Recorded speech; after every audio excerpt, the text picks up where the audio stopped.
Bonjour à tous, content de vous retrouver chers amis pour cette 7e et avant-dernière session de notre grande conférence en ligne Un Dieu bon dans un monde en crise. Je m'appelle Benjamin Egan, je suis content de vous accueillir et on continue la suite de notre programme qui touche à sa fin. Vous avez eu, je mentionne juste la joie d'écouter le chant Alléluia, Jésus vit. Il a été composé par le collectif Colossins 3.16 qui s'appelle maintenant Écriture Musique. Il compose des chants en français qui sont vraiment magnifiques. Je vous encourage à les suivre. Vous pouvez retrouver ce chant que vous venez d'écouter sur YouTube pour vous réjouir vous aussi de la réalité de la résurrection de Jésus. On s'est souvenu de ça la semaine passée en tant que chrétien en fêtant Pâques, même confiné. Ça n'enlève rien à la réalité de la résurrection de Jésus et ce chant nous aide à le faire. Et ils sortent un album le mois prochain avec 12 autres chants, je pense, tout aussi bons que celui-ci. Donc allez les suivre, abonnez-vous pour ne rien manquer. Et donc nous continuons maintenant notre programme pour cette conférence Un Dieu bon dans un monde en crise. Ce programme touche à sa fin, comme je l'ai dit. Et on a la joie maintenant d'accueillir Gaëtan Brassard pour une prédication sur la fin du chapitre 8 de Romains et le thème « L'épreuve est-elle une bénédiction ?» L'épreuve peut-elle être une bénédiction? Une question légitime qu'on peut se poser en ce moment. Gaëtan Brassard est pasteur principal de l'église Le Portail au Québec. Il est enseignant à l'Institut de théologie pour la francophonie, l'ITF. Il est membre du CA de l'Association chrétienne pour la francophonie. Il est marié avec Valérie depuis 22 ans. Et puis il est père de 2 enfants, Chloé 20 ans et Charlie 18 ans. C'est une joie, Gaëtan, de t'avoir et j'ai hâte de t'entendre sur ce texte de Romains 8. Donc je te laisse toute la place maintenant, c'est à toi.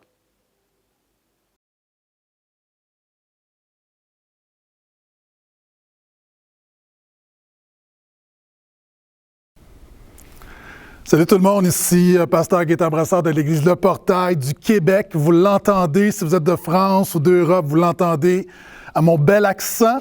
Si vous n'êtes pas québécois et vous avez de la difficulté à bien me comprendre, c'est parce que le français québécois, c'est le français glorifié. Donc au ciel, lorsque vous aurez des oreilles glorifiées, vous allez bien me comprendre. Tout le monde parlera québécois au ciel et tous les Québécois disent Amen. Pour l'instant, je vais faire un effort, je vais tenter de parler, d'avoir un débit un peu moins rapide, mais c'est vraiment une joie pour moi d'être avec vous et de pouvoir déclarer que tout a toujours rapport avec Jésus. Merci aux instigateurs de cette belle conférence internationale où nous voulons proclamer que notre Dieu est souverain, que Dieu règne, malgré la pandémie, malgré le virus, Jésus est sauveur et Seigneur.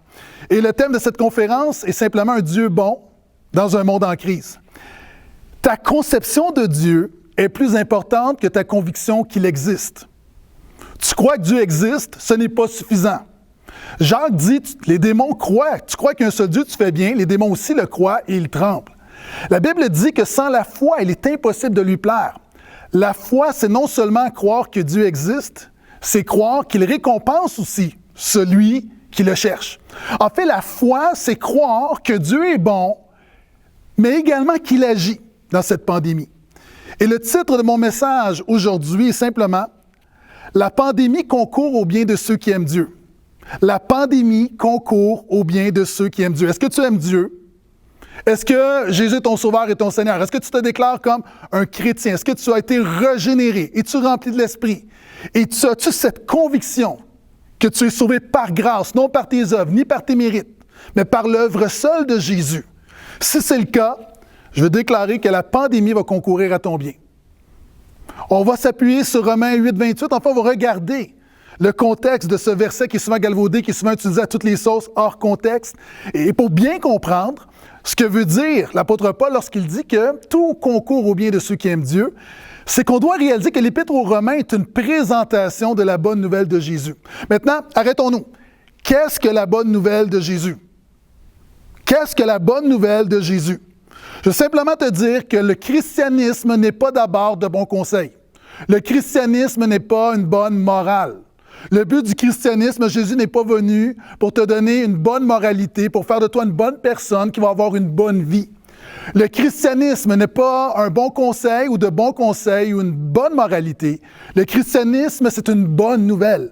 La bonne nouvelle du Fils de Dieu qui est venu marcher sur cette terre, qui a eu cette obéissance passive et active, qui a accompli la loi, qui est mort à la croix. Et lorsqu'on se confie en lui, la Bible dit que notre péché a été déversé sur Christ à la croix, afin que la justice de Christ soit déversée dans nos vies. Jésus est véritablement le Sauveur et le Seigneur, il est ressuscité. Il est monté à la droite de Dieu le Père, il intercède, il a envoyé son esprit, il bâtit son Église et il revient bientôt. Et la bonne nouvelle du christianisme, c'est que ma vie chrétienne n'est pas d'abord définie par l'amour que j'ai pour Jésus, mais par l'amour que Jésus a pour moi. Mon christianisme n'est pas d'abord défini par mon obéissance envers Dieu, mais par l'obéissance de Jésus pour accomplir mon salut. Le christianisme n'est pas une question d'abord de ma performance spirituelle, mais c'est essentiellement la performance spirituelle de Christ.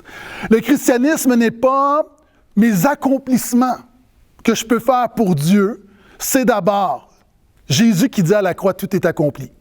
Le christianisme, ce n'est même pas ce que je peux accomplir, c'est ce qu'il a accompli pour moi, ce n'est même pas mon amour, mais c'est le fait qu'il m'a d'abord aimé. Quelqu'un va dire, mais aimer Dieu, c'est important. Oui, mais nous l'aimons parce qu'il nous aima le premier. Le christianisme n'est même pas d'abord comme ce best-seller qui dit, que ferait Jésus à ma place? Le christianisme est d'abord ce que Jésus a fait à ma place. Et la bonne nouvelle de Jésus dans cette pandémie n'est pas que Jésus va t'immuniser, va te donner la santé, la prospérité, va te faire entrer dans ta destinée, va te donner une vie de facilité. La bonne nouvelle de la grâce de Jésus, c'est alors que tu peux peut-être être infecté par le virus, Dieu sera avec toi. Alors que tu peux même mourir du virus, tu es sauvé, tu as l'assurance de la vie éternelle. Alors que tu es malade, Dieu est avec toi. Alors que tu vis dans la pauvreté, Dieu est avec toi. Alors que tu vis des difficultés, Dieu est avec toi. C'est la bonne nouvelle de Jésus. Maintenant, on va regarder ensemble ce texte qui nous enseigne comment la pandémie peut être une bonne nouvelle pour nous, pour les croyants, pour les chrétiens. On doit comprendre d'abord que dans son énoncé du christianisme, Paul bâtit plusieurs concepts vraiment importants dans Romains. Tout d'abord, le chapitre 1 à 4, il démontre que la bonne nouvelle de Jésus révèle la justice de Dieu. Ensuite, chapitres 5 à 8, il démontre que la bonne nouvelle de Jésus crée une nouvelle humanité, une nouvelle communauté. Nouvelle famille de Dieu. Ensuite, chapitre 9 à 11, il démontre comment la bonne nouvelle accomplit les promesses pour Israël. Et finalement, les chapitres 12 à 16, Paul enseigne comment la bonne nouvelle de Jésus unit l'Église. En fait, dans le cœur de l'Épître aux Romains, chapitre 8, là où nous sommes, c'est une déclaration que notre Dieu est souverain en toutes circonstances. Et c'est pourquoi on peut dire que la pandémie concourt au bien des chrétiens. Et dans le texte qu'on va regarder ensemble, donc chapitre 8, le verset 28 à 39, il y a deux grands segments. Le premier, c'est 5 vérités sur les chrétiens, versets 28 à 30, et ensuite 5 vérités pour les chrétiens, versets 31 à 39. Donc, comment la pandémie peut être une bonne nouvelle pour nous? Comment la pandémie peut concourir à notre bien? Deux choses. Paul enseigne 5 vérités sur les chrétiens et 5 vérités pour les chrétiens. Sans plus tarder, je fais la lecture Romains 8. Je lis dans la NBS, la Nouvelle Bible Second, quelques fois que j'ai modifié au niveau de la traduction. Donc, voici ce que dit la parole de Dieu. Nous savons du reste que tout concourt au bien de ceux qui aiment Dieu, de ceux qui sont appelés selon son projet. Car ceux qu'il a connus d'avance, il les a aussi prédestinés à être semblables à l'image de son Fils, pour qu'il soit le premier-né d'une multitude de frères. Et ceux qu'il a prédestinés d'avance, il les a aussi appelés. Ceux qu'il a appelés, il les a aussi justifiés. Et ceux qu'il a justifiés, il les a aussi glorifiés. D'entrée de jeu, le thème de ce passage, c'est que tout concourt au bien de ceux qui aiment Dieu. Et tout veut dire tout. Tout sans exception. C'est pourquoi nous pouvons dire que la pandémie concourt au bien de ceux qui aiment Dieu. La parole de Dieu déclare que tout concourt. Concours veut dire tout travail, tout coopère. Notre problème, c'est que nous avons de la difficulté à voir le plan de Dieu dans nos épreuves. Par exemple, un gâteau est composé de différents ingrédients. Pour réussir un gâteau, tu as besoin de la farine, de la levure, des œufs, de l'eau, de la chaleur. Maintenant, si tu prends ces éléments individuellement, c'est pas toujours intéressant. Manger une cuillerée de farine, c'est pas très bon. Manger de la levure, c'est pas très bon. Manger des œufs crus, Rocky le fait, mais c'est pas très bon. Maintenant, la réalité, c'est que tous ces éléments mis ensemble forment un gâteau. Maintenant, nous savons que tout concourt à notre bien en tant qu'enfant de Dieu, parce que Dieu a la capacité de prendre les différents ingrédients de nos vies et d'en faire un gâteau à sa gloire, d'en faire quelque chose qui va le glorifier. L'apôtre Paul dit « Tout concourt pour le bien. » Pour le bien. J'aime cette histoire d'un homme qui a un fils et son fils décide de monter le cheval de la ferme. Et c'est un étalon difficilement domptable. Et le cheval part, s'enfuit. Et le jeune est sur le cheval et évidemment est entraîné. Maintenant, le père ne revoit pas, le cheval ne revient pas pendant des heures et des heures et des heures et des heures. Le voisin vient voir le père et lui dit « C'est mauvais ce qui est arrivé. C'est vraiment mauvais, ton fils a été entraîné, peut-être tu ne le reverras jamais. » Et l'homme qui est un croyant lui dit « On ne sait pas si c'est bon ou mauvais. » Le lendemain, le cheval et le fils reviennent avec une douzaine de chevaux sauvages derrière. Le voisin vient voir l'homme et lui dit « Ah, ça c'est bon. Tu vois, tu avais un cheval, maintenant tu as 12 chevaux. » Et l'homme lui dit « Attends, on ne sait pas si c'est bien ou c'est mal encore. » Le lendemain, le fils décide de monter un des chevaux sauvages. Et le fils tombe et se casse la jambe. Le voisin vient voir le père et lui dit « Ah, ça c'est mauvais. Il y avait du bon, maintenant c'est mauvais. Ton fils s'est cassé la jambe. » Et l'homme lui dit « Attends, on ne sait pas encore si c'est bon ou c'est mauvais. L'histoire n'est pas terminée. » Le lendemain, une guerre est déclarée. Tous les jeunes hommes doivent aller au combat. Tous les jeunes hommes vont mourir, sauf le fils de l'homme, parce qu'il a la jambe cassée. Et c'est à ce moment-là que le père dit « Tout ce qui s'est passé était bon, parce que tout a coopéré à sauver la vie de mon fils. » Présentement, dans cette pandémie, il y a beaucoup de mauvais, mais on ne sait pas encore. Dieu a le dernier mot de l'histoire. Peut-être es-tu malade, peut-être as-tu perdu des proches et tu n'es même pas en mesure de célébrer les funérailles. Peut-être as-tu perdu ton travail. Peut-être es-tu angoissé. Tu avais des projets. Peut-être attends-tu pour avoir un diplôme. Présentement, il y a plusieurs situations qui semblent mauvaises. Mais le chrétien garde foi parce que nous servons le Dieu qui a la capacité de faire concourir tout à notre bien. La Bible dit « Tout concourt au bien » de tout le monde? Non. Au Québec, on a un slogan qui dit « Ça va bien aller ». Et en fait, j'admire l'optimisme de la culture québécoise, mais ça ne va pas bien aller pour tout le monde. Des gens vont mourir. On a des gens dans nos églises qui meurent, de bons chrétiens. Cette vie nous enseigne, et c'est la Bible qui le révèle, qu'il arrive de bonnes choses à de mauvaises personnes et de mauvaises choses à de bonnes personnes. Mais la Bible dit que tout concourt au bien de ceux qui aiment Dieu. Dans la Bible, aimer est plus qu'une émotion, c'est toujours une action. Jésus va dire, si vous gardez mes commandements, vous m'aimez. J'aime beaucoup ce que Lloyd Jones écrit sur ce passage. Voici ce qu'il dit. Je crois que Paul avait une raison particulière d'utiliser le terme « aimer » plutôt que le terme « croire » à ce stade. Une des meilleures façons par lesquelles nous pouvons vérifier immédiatement si nous aimons Dieu ou non est notre réaction dans l'adversité. Paul dit « Tout concourt au bien de ceux qui aiment Dieu ». Frères et sœurs, le calvinisme est beaucoup plus qu'un système théologique. Le calvinisme est beaucoup plus que la tulipe, est beaucoup plus que 5 principes. Il y a un concept dans l'histoire de l'Église qu'on appelle le calvinisme expérimental. C'est-à-dire, avant d'être une théologie, le calvinisme est un style de vie, est une confiance inébranlable dans la souveraineté de Dieu. Et c'est pourquoi Paul ne dit pas ceux qui croient, ceux qui ont une bonne théologie. Il parle de ceux qui aiment Dieu. Je le répète souvent à mon Église et aux gens autour de moi, il n'y a rien de plus pratique qu'une bonne théologie. Le calviniste n'est pas celui qui a une grande tête, qui sait plein de choses. C'est quelqu'un qui sait que la théologie est importante pour l'aider à mieux suivre Jésus. Ça, encore une fois, c'est Lloyd Jones qui disait, c'est la logique en feu.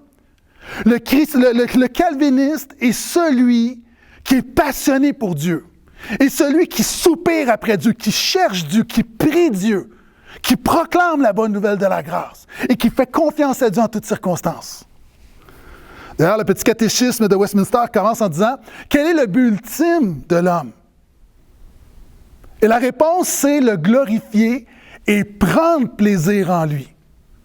Celui qui aime Dieu prend plaisir en Dieu. Mon ami, est-ce que tu prends plaisir en Dieu dans cette pandémie?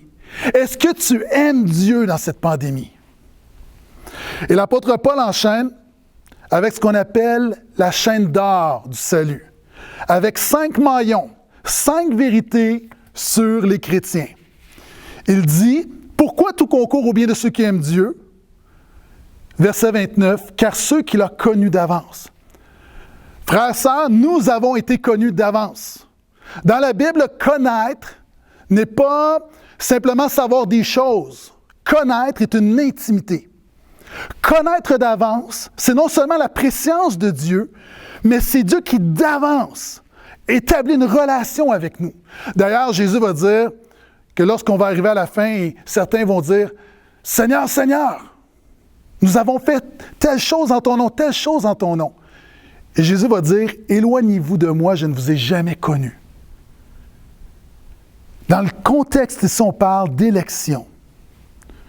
Et ce que la parole de Dieu déclare, c'est que ton salut n'a pas commencé lorsque tu as choisi de suivre Jésus, il y a quelques années. Ton salut a commencé lorsque Dieu t'a souverainement choisi dans l'éternité passée. Peut-être es-tu comme moi lorsque la date de ma conversion est inscrite dans ma Bible. Maintenant, quel réconfort de savoir que mon salut n'a pas commencé avec, dans les années 90, quelque part, un mois de septembre 93, mais il a commencé dans l'éternité passée. Maintenant, plusieurs personnes qui m'écoutent, peut-être as-tu des objections à l'élection. Je te comprends, pendant longtemps, j'ai été dans ce camp. La première objection qu'on a, c'est une objection émotive. On est tous traumatisés lorsqu'on était enfant, et dans la cour d'école, à la récréation, on fait 2 équipes, on nomme 2 capitaines, on doit choisir des gens, et on a tous vécu la honte d'être choisi le dernier, de ne pas être choisi. Et on a un malaise avec l'élection de Dieu, parce qu'on se dit, si Dieu choisit certains, il n'en choisit pas d'autres. Quelquefois, pour contourner cette objection émotive, on va dire, oui, mais ce que le texte dit, c'est que Dieu, il a connu d'avance ceux qui auraient la foi. Vous savez, tous les chrétiens évangéliques proclament le salut par grâce. Mais l'être pécheur, la chair, a beaucoup de difficultés à se faire dépouiller de tout mérite. On aime se garder un petit mérite. Pendant longtemps, je disais, Dieu m'a sauvé par grâce, mais dans le fond de mon cœur, je l'ai gardé un petit mérite de dire que moi, j'ai cru, moi, j'ai compris ce que les autres n'ont pas compris. Oui, je ne mérite pas la vie éternelle, mais j'ai quand même compris quelque chose. J'ai une foi que les autres n'ont pas, et je me gardais un petit mérite. Oubliant que Jésus avait dit que nul ne peut venir à moi si le Père les attire. De la même manière, Jésus a dit, ce n'est pas vous qui m'avez choisi, c'est moi qui vous ai choisi. Et ça, on réagit parce qu'on se dit, mais il n'y a pas de consolation à cette doctrine dans la pandémie, parce que l'être humain est libre. Qu'en est-il du libre arbitre?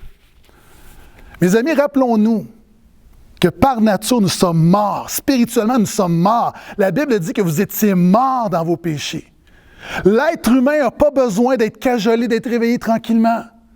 N'a pas besoin d'être ranimé dans un coma. La Bible dit que nous étions morts.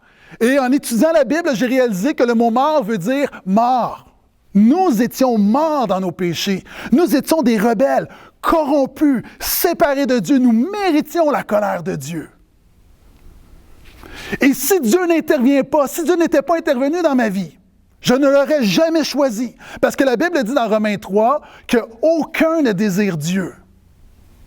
Aucun ne désire Dieu. Vous savez, si on donne le choix à un lion entre de la salade et de la viande, 100% des fois, le lion va choisir la viande parce qu'il est carnivore. Un lion végétarien, ça n'existe pas. Le lion va toujours choisir la viande. Pourquoi? Parce qu'il choisit toujours en fonction de sa nature. L'être humain pécheur ne choisit jamais Dieu. Il choisit toujours le péché, le diable et le monde. Pourquoi? Parce que nous choisissons selon notre nature. Si Dieu ne nous donne pas un cœur nouveau qui amène un nouveau désir, nous demeurons dans la mort.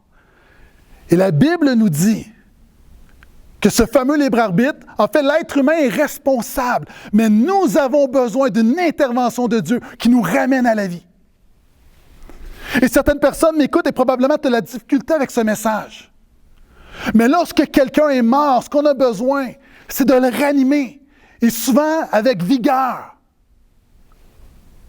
Et ce message peut être dur pour certaines personnes, mais c'est ce que tu as besoin d'entendre. Parce que l'être humain n'est pas dans un petit coma spirituel et a besoin d'être doucement réveillé par Jésus. Nous avons besoin d'une vie nouvelle, nous avons besoin d'une résurrection. Et on ne peut pas naître de nouveau par nous-mêmes.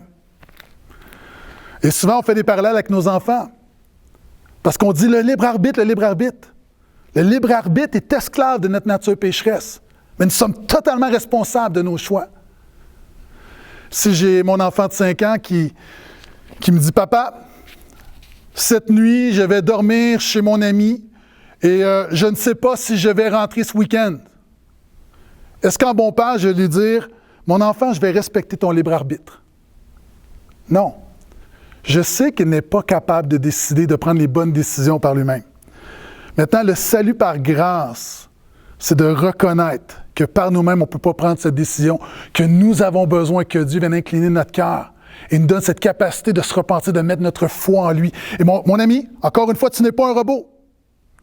Ta repentance, tu es responsable de ta foi et de ta repentance. Mais si Dieu ne te donne pas le cœur pour le faire, tu ne pourras pas le faire.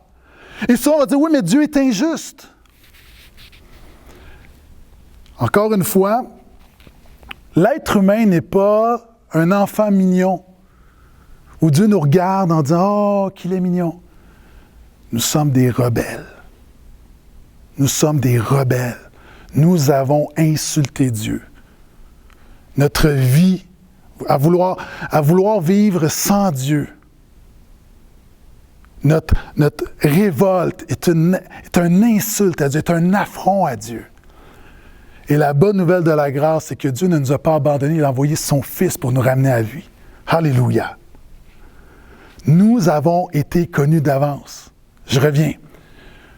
La pandémie concourt à notre bien parce que peu importe ce que nous vivons, nous savons que notre histoire, que ce qui prend place, peut-être que tu reçu une mauvaise nouvelle au mois de mars 2020, mais ton histoire commence dans l'éternité passée. Dieu n'est pas pris au dépourvu. Dieu n'improvise pas.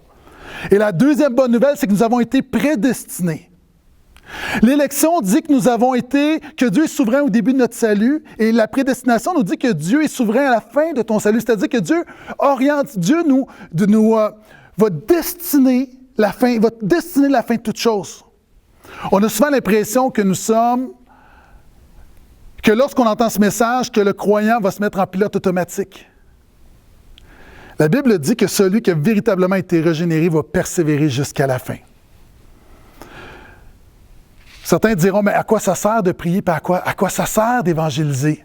À quoi ça sert de marcher dans la sainteté? À la maison, on a un poêle au bois et je fais livrer des cordes de bois et je dois les corder, comme on dit au Québec, je dois les placer. Et je demande à mon fils de 18 ans, de m'aider. Il n'aime pas vraiment m'aider. Et mon fils pourrait dire, je ne vais pas œuvrer avec mon père parce que mon père est bon, il ne va pas nous laisser mourir de froid pendant l'hiver. Donc, je n'ai pas besoin de contribuer, je n'ai pas besoin d'œuvrer, je n'ai pas besoin de travailler avec lui. Maintenant, lorsque je demande à mon fils de m'aider, en fait, vous savez, je suis encore un jeune homme en forme, je suis très bien capable de le faire seul. Mais pourquoi je demande à mon fils de venir avec moi? Parce que je veux être avec lui. Dieu peut très bien faire l'œuvre dans ce monde sans toi et moi. Mais Dieu a choisi de nous faire participer à son œuvre. Dieu veut que ses enfants œuvrent avec lui. Vous savez, Dieu, la souveraineté de Dieu, c'est quoi? C'est que Dieu décrète la fin de toutes choses, mais également les moyens par lesquels ces choses vont arriver. Donc, oui, le chrétien qui a une conviction de la souveraineté de Dieu, non seulement nous croyons que Dieu contrôle toutes choses, mais nous croyons que Dieu a préparé des œuvres d'avance, on veut entrer dans ces œuvres d'avance. Et c'est pourquoi on prie. Lorsque on prie pour nos proches, on sait que Dieu connaît déjà la fin. Mais nous croyons que Dieu a mis ce désir dans nos cœurs et que Dieu veut choisir. Dieu a choisi de prendre nos prières et de se glorifier à travers nos prières et que nos prières peuvent contribuer au salut des gens. Dieu a décrété de toute éternité que la prière était le moyen par lequel il était pour œuvrer. Donc, oui, le calviniste est celui qui a une grande conviction dans la souveraineté de Dieu et celui qui prie et celui qui proclame la bonne nouvelle de Jésus. Pourquoi? Parce qu'il sait très bien que Dieu a non seulement décrété la fin, mais également les moyens. Et nous savons que dans cette pandémie, Dieu a préparé des œuvres d'avance dans lesquelles on veut entrer. Et la Bible dit que nous avons été troisièmement appelés. Lorsque Dieu nous a appelés, sa grâce est irrésistible. Souvent, on a l'impression que Dieu appelle les qualifiés.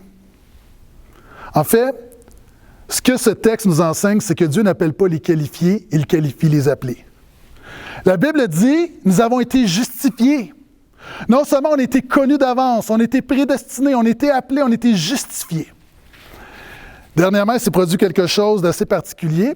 J'ai remboursé totalement ma carte Visa. Et en faisant le paiement, j'ai trop payé. Et pour la première fois de ma vie, il est arrivé quelque chose de particulier. C'est que pendant longtemps, je devais de l'argent à Visa. Maintenant, c'est Visa qui me doit de l'argent. Donc, j'ai un débit sur ma carte Visa. La réalité, souvent on a l'impression et on dit, Jésus a payé ma dette. Mes amis, Jésus a fait beaucoup plus que payer ta dette. Lorsqu'on parle de justification, c'est non seulement que Jésus a remboursé ta dette devant Dieu d'1 million de dollars, mais il a mis encore 1 million sur ta carte. Pourquoi? La justification, c'est Christ qui impute, c'est Dieu qui impute la justice de Christ dans ta vie. Non seulement pour pardonner tes péchés passés, mais pardonner tes péchés présents et futurs. Et quand la parole de Dieu dit « Nous avons été justifiés », quelle bonne nouvelle! Quelle bonne nouvelle de savoir, c'est Paul Tripp qui dit la chose suivante, on pourrait obéir tous les commandements pendant 10 000 ans. Nous ne serons jamais autant acceptés que la première fois que nous avons cru. La justification, elle est totale en Jésus. Et finalement, nous avons été glorifiés. Et c'est intéressant, parce que les 4 premiers maillons parlent d'événements passés, et Paul parle de glorifier alors notre glorification future, c'est-à-dire alors qu'on va vivre la résurrection dans le paradis de Dieu, et pour l'éternité, on va célébrer Jésus. Il dit, vous avez été glorifiés. Pourquoi? Pourquoi c'est important? Lorsque les enfants vont à la plage, on leur met de la crème solaire. Pourquoi? Parce que le soleil peut être une grande bénédiction, mais peut devenir une grande malédiction. Le soleil peut brûler. La Bible dit que l'homme ne peut voir Dieu et vivre. Dieu dans sa gloire, dans sa sainteté, dans sa pureté, dans sa majesté. Si Dieu se manifestait tel qu'il est à l'être humain pécheur, instantanément nous serions pulvérisés. Donc, nous avons besoin, alors que Dieu nous veut avec lui pour l'éternité, nous avons besoin d'être en mesure de vivre dans cet état glorieux. Et c'est pourquoi la résurrection corporelle, le corps de gloire est important. Présentement, au moment où je te parle, il y a des gens, tu es à la maison, et on dit au Québec, tu es habillé en mou, tu es en survêtement. Il y a possiblement même des gens qui sont en caleçon. Maintenant, tes vêtements sont convenables pour ton environnement. J'ai un veston, parce que je sais que plusieurs personnes vont visionner, je suis à l'église, donc je ne suis pas en pyjama. Pourquoi? Parce que mes vêtements doivent être appropriés à mon environnement. Lorsque la Bible dit que nous serons glorifiés, c'est que ce corps de gloire, ce revêtement glorieux, doit être approprié à l'environnement de gloire éternelle. Alléluia! Nous avons été connus d'avance, nous avons été prédestinés, nous avons été appelés, nous avons été justifiés et nous avons été glorifiés. Et cette pandémie ne peut atténuer aucune de ces vérités. Donc, la pandémie concourt au bien de ceux qui aiment Dieu, 5 vérités sur le chrétien et finalement 5 vérités pour les chrétiens, où nous allons pouvoir contextualiser à ce qu'on vit présentement sur la planète. Nous allons pouvoir voir comment Jésus fait véritablement la différence. Je continue la lecture, le verset 31. Que dirons-nous donc à ce sujet? Si Dieu est pour nous, qui sera contre nous? Lui qui n'a pas épargné son propre Fils, mais qui l'a livré pour nous tous, comment ne nous donnera-t-il pas aussi tout avec lui par grâce? Qui accusera les élus de Dieu? C'est Dieu qui justifie. Qui condamnera? C'est Jésus-Christ qui est mort. Bien plus. Il est ressuscité, il est à la droite de Dieu, il intercède pour nous. Qui nous séparera de l'amour de Christ? La détresse, l'angoisse, les persécutions, la faim, le dénuement, le péril ou l'épée, ainsi qu'il est écrit à cause de toi, on nous met à mort constamment, on nous considère comme des brebis qu'on égorge, mais dans toutes ces choses, nous sommes plus que vainqueurs par celui qui nous a aimés. Car je suis persuadé que ni la mort, ni la vie, ni les anges, ni les principautés, ni le présent, ni l'avenir, ni les puissances, ni les hauteurs, ni la profondeur, ni aucune autre créature ne pourra nous séparer de l'amour de Dieu en Jésus-Christ, notre Seigneur. Amen. 5 vérités, en terminant, qui découlent de ce que nous sommes, a un impact sur ce que nous vivons. Ce que tu es détermine ce que tu fais. Ce que Dieu dit sur toi détermine comment tu vas passer au travers l'épreuve. La première, et Paul présente ces vérités avec 5 questions rhétoriques.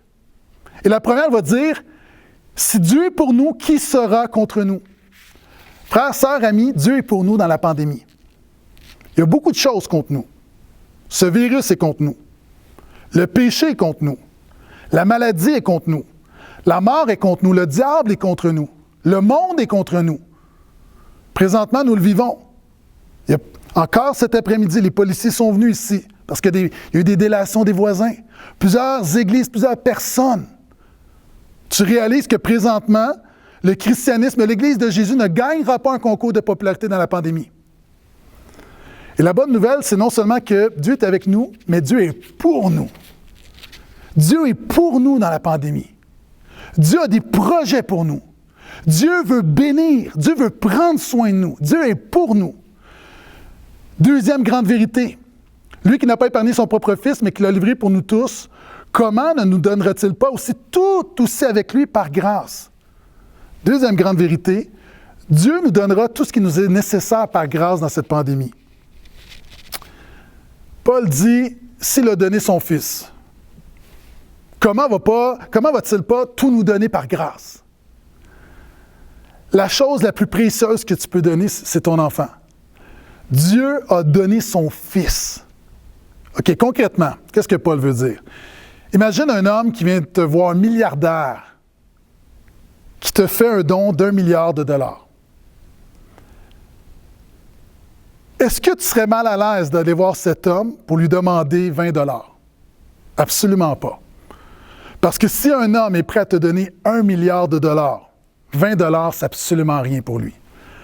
Frères, sœurs, le Père nous a donné ce qu'il avait, sa plus grande richesse. Il nous a donné le plus grand des trésors, Jésus, qui vaut beaucoup plus qu'1 milliard. Il nous donnera le 20 $ de cette pandémie. Il nous donnera, par son esprit, les ressources nécessaires à passer au travers de cette pandémie. Il pourvoira, mon Dieu pourvoira à tous nos besoins en Jésus par grâce. Par grâce. Pas parce qu'on l'a mérité, pas parce qu'on a assez jeûné, pas parce qu'on a prié assez fort, pas parce qu'on a donné assez, par grâce. Troisièmement, qui accusera ceux que Dieu a choisis? C'est Dieu qui justifie. Troisième grande vérité, nous sommes déjà justifiés par Dieu dans cette pandémie. Paul a parlé précédemment de la justification, puis il revient avec une application. OK, je vais contextualiser. Plusieurs chrétiens voient leur performance spirituelle dans la pandémie et réalisent qu'ils ne sont pas de bons chrétiens. Tu entends la voix du diable. La Bible dit que le diable est l'accusateur. Et le diable te dit, ta foi n'est pas assez forte parce que tu es ébranlé, parce que tu es angoissé, tu es stressé. Peut-être que le diable te murmure, ta foi n'est pas assez forte. Ta vie de prière n'est pas assez consacrée. Alors que tu as du temps. Tu prends tellement de temps sur Netflix et très peu de temps dans la parole de Dieu. Et possiblement que tu te sens condamné. Tu regardes à ta sainteté. Peut-être es-tu retombé dans de vieux péchés. Et tu regardes dans cette pandémie et tu ne t'es pas rapproché de Jésus. Et le diable t'accuse. La bonne nouvelle, frères et sœurs, c'est que nous avons été déjà justifiés par Jésus. Justifiés en Jésus. C'est pourquoi l'apôtre Paul va dire dans Colossiens, nous sommes cachés en Christ. Quand le Père te regarde, il ne voit pas tes manquements, il ne voit pas les trous dans ta sainteté. Ce qu'il voit, c'est Jésus. Frères, sœurs, restons cachés en Jésus dans cette pandémie. Quatrième grande vérité, nous sommes préservés par l'œuvre et les prières de Jésus dans cette pandémie. Verset 34. Qui condamnera? C'est Jésus-Christ qui est mort. Bien plus, il est ressuscité. Il est à la droite de Dieu. Il intercède pour nous. Est-ce que tu es chrétien? L'œuvre et les prières de Jésus te préservent dans la pandémie. L'œuvre de Jésus, l'œuvre solide et suffisante de Jésus te préserve. Jésus est suffisant. Jésus est suffisant. Non seulement son œuvre, son incarnation, sa vie de parfaite obéissance, crucifixion, résurrection, ascension, peu importe. Mais la Bible dit, il prie pour toi. Il y a des gens de mon Église qui pensent que la prière des pasteurs est plus puissante. Non, nous avons un même accès. Mais je veux t'encourager. Jésus prie pour toi. Il intercède pour toi et moi. Il garde son Église. Il préserve son Église au travers de cette pandémie.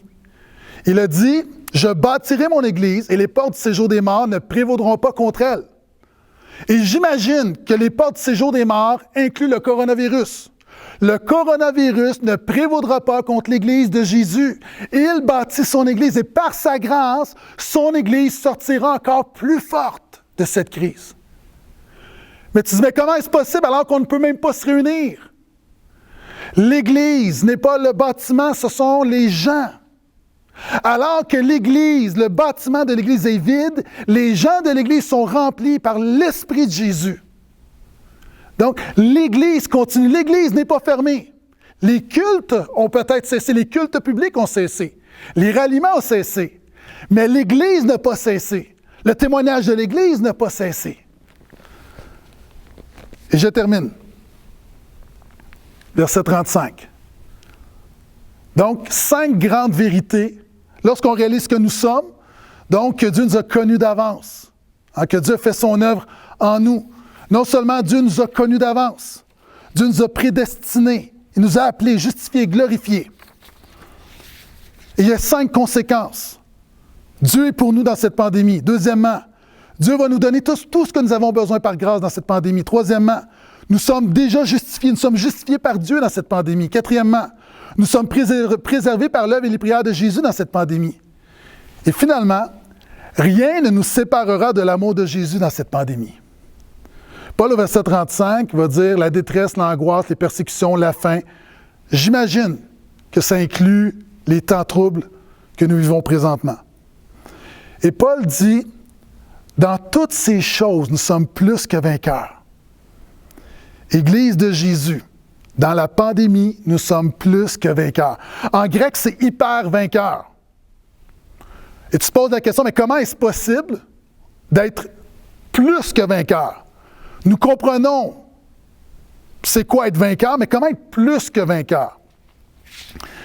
Imagine un boxeur qui lutte pour le championnat du monde, qui fait des sacrifices, qui s'entraîne fort, qui prend soin de son alimentation. Plusieurs enchaînent les combats. Un jour, a accès au championnat du monde, fait un combat incroyable, 12 rounds, très dur, pénible, remporte la victoire. Remporte la ceinture de championnat du monde avec une bourse de plusieurs millions de dollars.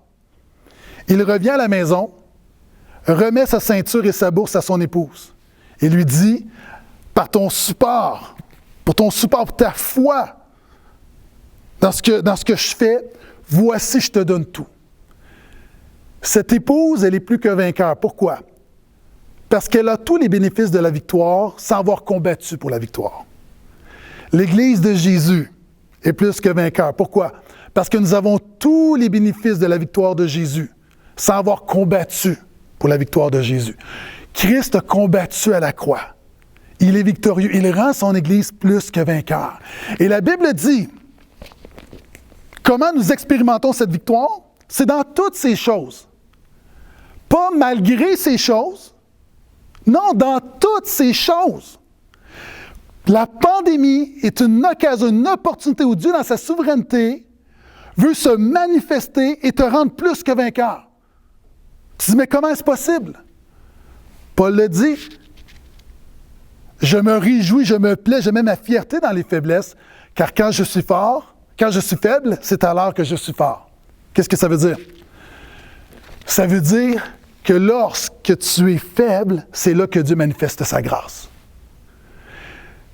Une personne, frère, sœur, des gens plus âgés, les aînés qui m'écoutent, les gens, vous avez peut-être au-delà de 75 ans, vous avez perdu de la vigueur, peut-être vous êtes dans la faiblesse. Mais la Bible dit qu'une personne âgée, avec la grâce de Dieu, a plus de force spirituelle que le jeune homme, que le jeune culturiste. Peut-être avez-vous tout perdu. Et dans la faillite, la grâce de Dieu vous rendra plus riche spirituellement que le plus grand des millionnaires. Jésus nous rend plus que vainqueurs en manifestant sa grâce dans l'épreuve. Alléluia. Et ce que la parole de Dieu nous dit, c'est aucune épreuve humaine, aucun monde surnaturel, aucune difficulté temporelle, aucune limitation corporelle, besoin matériel, attaque spirituelle, non, rien ne nous séparera de l'amour de Jésus. Si un jour, Dieu me dit, lors du jugement dernier, Gaétan, tu vas passer l'éternité en enfer. Je vais dire deux choses. La première chose, je vais dire que ta volonté soit faite. Qui suis-je pour m'opposer à la volonté de Dieu? Je m'en réjouis pas, mais nul ne peut résister à Dieu, nul ne peut s'opposer à Dieu. Mais je vais lui dire cette deuxième chose. Si je dois passer l'éternité en enfer, ton fils Jésus va devoir venir avec moi. Parce que lui et moi, on fait un. Je suis uni avec Christ, je suis caché en Christ. Si quelqu'un est en Christ, les choses anciennes sont passées, toutes choses sont devenues nouvelles. Et l'assurance de la vie éternelle vient du fait, Dieu ne m'enverra pas en enfer, alors que je le mérite. Mais par grâce, il me donne la vie éternelle. Pourquoi Dieu me préserve de l'enfer? Parce que Dieu ne peut envoyer son Fils en enfer. Et lui et moi, on fait un. Rien ne me séparera de l'amour de Jésus. En conclusion, lorsqu'on regarde ces vérités, on peut relever la tête. On peut garder courage. On peut garder notre paix et notre joie. Parce que toutes ces choses ne dépendent pas des circonstances extérieures. Elles dépendent de l'œuvre intérieure, du Saint-Esprit qui applique la croix de Jésus dans nos vies. Alors que dans cette belle conférence, il y a des dizaines de pasteurs, prédicateurs qui annoncent la bonne nouvelle de Jésus, des hommes que j'admire, des hommes brillants, éloquents. Rappelons-nous cette chose vraiment importante. Il y a plusieurs années, des touristes américains ont été à Londres pour faire une sorte de tournée spirituelle des églises. Et à l'époque, au 19e siècle, il y avait deux églises très, très renommées à Londres. Il y avait l'église de Spurgeon et il y avait l'église de Campbell Morgan. Et les deux étaient reconnus comme étant parmi les meilleurs prédicateurs du monde. Et les pasteurs américains ont décidé de commencer par l'église du frère Morgan pour l'entendre, et un super prédicateur, très éloquent, très charismatique. Et en sortant, après le culte du matin, le dimanche matin, les pasteurs étaient sous le choc devant la démonstration homilétique. Et un des pasteurs a dit, après avoir écouté le frère Morgan, véritablement, c'est le meilleur prédicateur du monde. Et le soir, les frères voulaient retourner dans cette église. Et quelqu'un a dit, on devrait quand même aller écouter Spurgeon. Parce qu'on est là, donc on écoutait Morgan, on devrait quand même écouter Spurgeon. Donc, ils ont décidé d'aller écouter Spurgeon un peu à contre-cœur. Parce qu'ils se sont dit, on vient d'entendre le meilleur prédicateur du monde. Après le culte du soir, comme tu t'en doutes, les pasteurs sont sortis encore sous le choc. Et celui qui avait parlé le matin a repris la parole, il a dit, ce matin, après avoir écouté Campbell Morgan, ma conviction, c'est que c'était vraiment qu'on n'avait pas de meilleur prédicateur à travers le monde que cet homme. Après avoir écouté Spurgeon, ma conviction, c'est qu'on n'a vraiment pas de meilleur sauveur que Jésus à travers l'univers. Ce que chaque pasteur, prédicateur, enseignant a voulu faire et veut faire dans cette conférence, c'est pointer vers Jésus. Pointer vers Jésus. Parce que tout a toujours rapport avec Jésus, même dans la pandémie. Et Paul commence justement son développement en disant que Dieu nous a prédestinés à être à l'image de Jésus. Vous savez, le chrétien, nous ne sommes pas, je disais à l'Église dimanche, et je termine là-dessus, nous ne sommes pas virusocentriques. Je sais que le terme n'existe pas, mais nous ne sommes pas virusocentriques, centrés sur le virus. Nous ne sommes pas pandémiocentriques. Non, nous ne sommes pas virusocentriques, pandémiocentriques, nous sommes christocentriques. Et nous passons au travers cette pandémie centrée sur Jésus, sachant que Dieu, le Dieu souverain, a un plan parfait et que ce plan, c'est d'utiliser les circonstances difficiles de cette pandémie pour nous amener, pour nous conformer, pour nous transformer de gloire en gloire à l'image de Jésus. Est-ce que je peux entendre un Amen, un Alléluia? Dans ma culture d'église, on est très, très vocal, verbal. Je sais qu'il y a différentes tribus qui sont là, mais tu peux le dire dans ton cœur, mais ça mérite un Amen. Dieu est fidèle. Prions. Seigneur, merci pour les frères et les sœurs partout à travers la francophonie qui prennent ce temps à part pour s'enraciner dans la parole, pour se rapprocher de toi.